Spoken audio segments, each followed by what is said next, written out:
Hi everyone. Welcome to our backyard. I really like our new vision statement of growing life together with God. And one of the ways that I relate to it is because I like to garden. One of the things I really enjoy is being able to observe how the miracle of growth happens right before your eyes. And although this year, with this winter death grip that we seem to have been in, it's been a little challenging. But still, you know, even when it's cold and wintry up here, below the ground, things can actually be taking shape and even getting underway already below the surface. Well, Thelma is one of the gardeners in our congregation, and she's actually told me how much she likes growing garlic. And she's taught me something new about growing garlic that I didn't know before. Do some of you like garlic, fresh garlic? Well, the interesting thing that she taught me about garlic is that for greatest fruitfulness, you actually have to plant the garlic in the ground in the fall. And so before winter sets in, it gets broken apart. I'll just see if I can break this one apart. And see, it's separated out. You take all of the individual cloves separate, and you put them in separate holes into the dark ground, and there they sit. They start, before it freezes up, to develop some roots. And then after that, it's able to live through minus 40 degrees. Now, I couldn't believe that. Actually, garlic is tougher than it looks. And so the garlic can endure being separated, being put down in individual holes. And after the temperature freezes, it just waits there until the spring.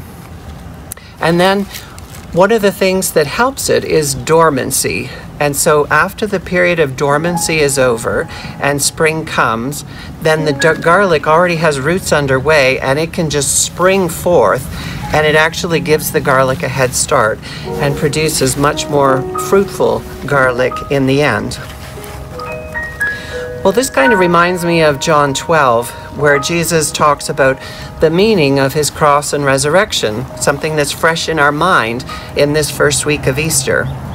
And there Jesus says that unless a grain of wheat is buried in the ground, dead to the world, it is never any more than a grain of wheat.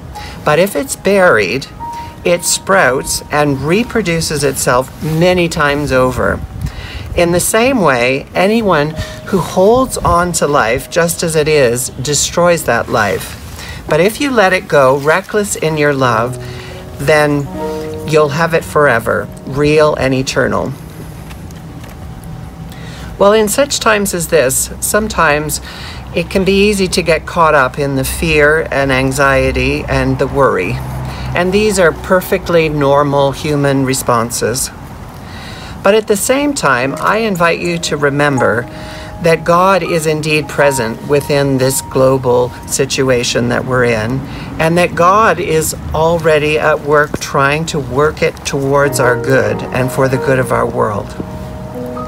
Did you ever wonder that maybe even like with the garlic, which is, remember, pulled apart, planted separately for a season, that God maybe even could use our social distancing for some greater fruitfulness in our own individual lives?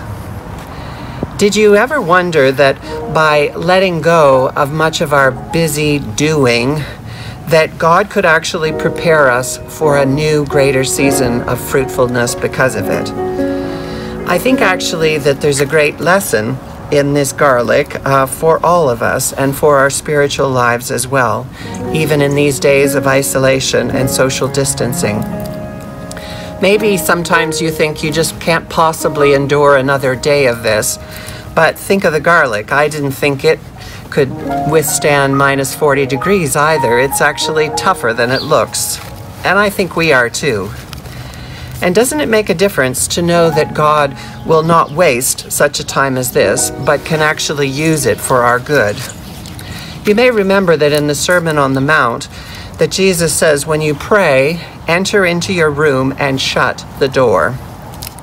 Jesus didn't give us a lot of instructions on how to pray, but he did give us instructions on withdrawing and being set apart, which is really the essential part of real prayer and real communion with God.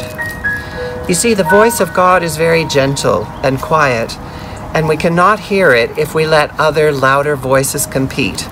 And so a bit of closet time like this could actually help us to learn to hear God's voice in a deeper and fuller way, and you can be assured that that will indeed lead to greater fruitfulness in our individual lives and in our world as well. So glad that you tuned in today. Peace to you all.